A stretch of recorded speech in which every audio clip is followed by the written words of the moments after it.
नमस्कार, मैं वरुण कुमार। आप देख रहे हैं मनी 9। दुनिया के सबसे अमीर शख्स एलन मस्क की जिद अब पूरी होती नजर आ रही है और साथ ही मस्क और ट्विटर के बीच जारी खींचतान पर भी लगाम लगती दिख रही है। मस्क ने ट्विटर को खरीदने के लिए 44 अरब डॉलर की बोली लगाई थी, जिस पर ट्विटर के बोर्ड ने मोहर लगा दी। सीधे शब्दों में कहें तो डील के क्लोज होते ही ट्विटर एक पब्लिक कंपनी से प्राइवेट कंपनी में बदल जाएगी, जिसके मालिक होंगे एलन मस्क। इससे पहले एलन मस्क ने ट्विटर के 9.2% शेयर खरीदे थे, जिसके बाद ट्विटर के सीईओ पराग अग्रवाल ने ट्वीट के जरिए ही एलन मस्क को ट्विटर बोर्ड में शामिल होने का न्योता दिया था, लेकिन मस्क ने इस न्योते को ठुकरा दिया। बोर्ड में शामिल होने से इनकार कर दिया। यही नहीं, उन्होंने ट्विटर को पूरी तरह से खरीद लेना चाहा। ट्विटर के बोर्ड ने उन्हें रोकने के लिए पॉइजन पिल का तरीका इस्तेमाल किया। ये वो तरीका है जिसमें कंपनी किसी को 15% शेयर्स से ज्यादा खरीद की इजाजत नहीं देती। ये तरीका किसी कंपनी के जबरन अधिग्रहण से बचने के लिए इस्तेमाल किया जाता है, लेकिन बोर्ड का ये दाव मस्क के सामने बेकार रहा। आखिरकार बोर्ड ने मस्क के ऑफर को स्वीकार कर लिया। कहा, पैसे चुकाओ और ट्विटर ले जाओ। लेकिन इतनी बड़ी रकम कोई कैश में तो अपने पास रखता नहीं। तो सवाल यही है कि आखिर मस्क इतना सारा पैसा कहां से लाएंगे। एलन मस्क दुनिया के सबसे अमीर व्यक्ति हैं, लेकिन जब आप आंकड़ों के भीतर उतर कर देखें तो उनके पास जो कैश होल्डिंग है वो करीब करीब $3 मिलियन के आसपास की दिखाई दे रही है। अगर एलन मस्क को पहला जो फार्मूला बाजार में दिख रहा है वो ये दिख रहा है। हालांकि एलन मस्क ने अपनी सूचना सिक्योरिटी एक्सचेंज कमीशन को और स्टॉक एक्सचेंज को दे दी है। बोर्ड ने उनके प्रस्ताव को मान लिया है। अब यहाँ से असली खींचतान शुरू होती है, जब एलन मस्क को करीब $21 बिलियन के आसपास की व्यवस्था करनी होगी, क्योंकि सारी डील कैश में है। तो जो आंकड़े बता रहे हैं उसके हिसाब से एलन मस्क के पास जो कैश रिजर्व है वो लगभग $3 बिलियन के आसपास का, और इसके अलावा कुछ बाकी चीजें उपलब्ध हैं जिनके आधार पर उन्हें इसे फिनांस करना होगा। अब उनके पास जो तरीका है वो उन्हें करीब करीब ऐसा माना जा रहा है कि $13 बिलियन के आसपास की बैंक फाइनेंसिंग सिक्योर करनी पड़ेगी, जो इसको लाने के लिए तरीका ये बाजार अंदाज कर रहा है कि एलन मस्क को अपने टेस्ला के कुछ शेयर प्लेस करने पड़ेंगे। वो करीब करीब 12.4 बिलियन के प्लेज शेयर होंगे और उससे फिनांस होगा। एक विकल्प इस पैसे को लाने का ये है। हालांकि इस प्लेजिंग के साथ टेस्ला की ताकत में थोड़ी कमजोरी आएगी, क्योंकि टेस्ला को लेकर भी निवेशकों का काफ़ी उत्साह रहा है, लेकिन मस्क के लिए और उनकी साख को देखते हुए बाजार में उनके लिए ऐसा करना मुश्किल नहीं होगा। दूसरा रास्ता ये कि अगर वो ये ऐसा नहीं करना चाहते तो उनको इस हिस्सेदारी खरीदने के लिए कुछ और इन्वेस्टर्स को अपने साथ शामिल करना पड़ेगा। कुछ नए इन्वेस्टर्स लाने पड़ेंगे जो इस पूरी परचेज को फिनांस करें और उसमें वो पैसा डालें।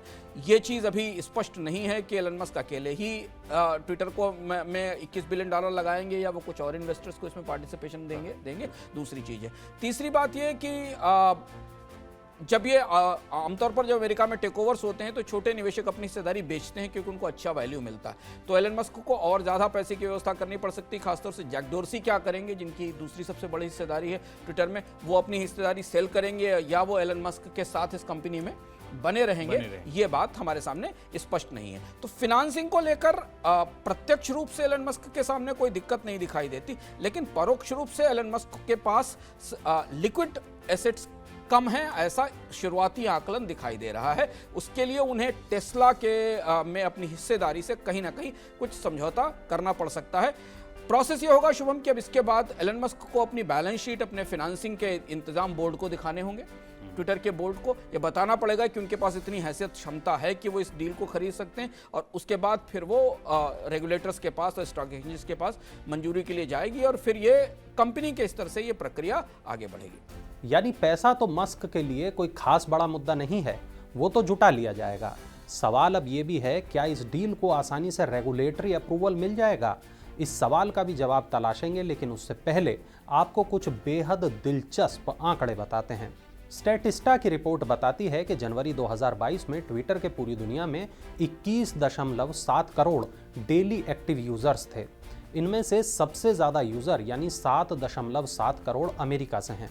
फिर नंबर आता है जापान का, जहां से 5.8 करोड़ यूजर्स हैं, और तीसरे नंबर पर है भारत, जहां 2.4 करोड़ लोग ट्विटर का इस्तेमाल करते हैं।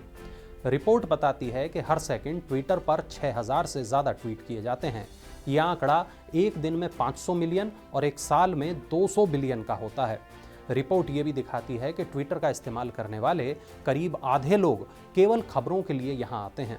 वहीं अधिकतर कंपनियां अपने ग्राहकों की मदद के लिए इस प्लेटफॉर्म का इस्तेमाल करती हैं। मस्क के ट्विटर में निवेश की खबर से ट्विटर के शेयर बाजार में चढ़ गए। 11 मार्च को कंपनी के शेयर की कीमत $33 पर थी और 25 अप्रैल को डील फाइनल होने की खबर आते ही शेयर की कीमत $51 को पार कर गई। हाल तक के आंकड़े बताते हैं कि ट्विटर का मार्केट कैप $38 बिलियन है और पिछले 5 साल का डेटा भी ये बात कहता है कि ट्विटर एक फायदे का सौदा है जिसका रेवेन्यू साल दर साल बढ़ रहा है। यानी मस्क केवल मजे के लिए तो ट्विटर को खरीद नहीं रहे हैं। लेकिन एक पब्लिक कंपनी प्राइवेट कंपनी कैसे बनेगी और कैसे नियामकों की मंजूरी इस सौदे को मिलेगी? पहली चीज तो ये कि क्या ये मोनोपोली का इशू बनेगा?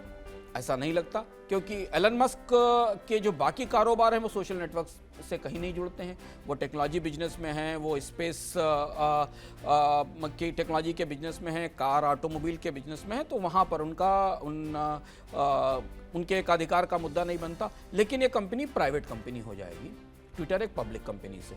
और यहाँ अभी ये स्पष्ट नहीं है कि क्या अमेरिका का एंटी ट्रस्ट लॉ इंटरवीन करेगा, यानी कंपटीशन का कानून इसमें इंटरवीन करेगा कि नहीं, क्योंकि ट्विटर एक सोशल मीडिया साइट है और ट्विटर, फेसबुक, गूगल जैसी जो कंपनियां हैं, इन्हें कंट्रोल करने के लिए, इन्हें रेगुलेट करने के लिए दुनिया में हर जगह अलग अलग कानून हैं।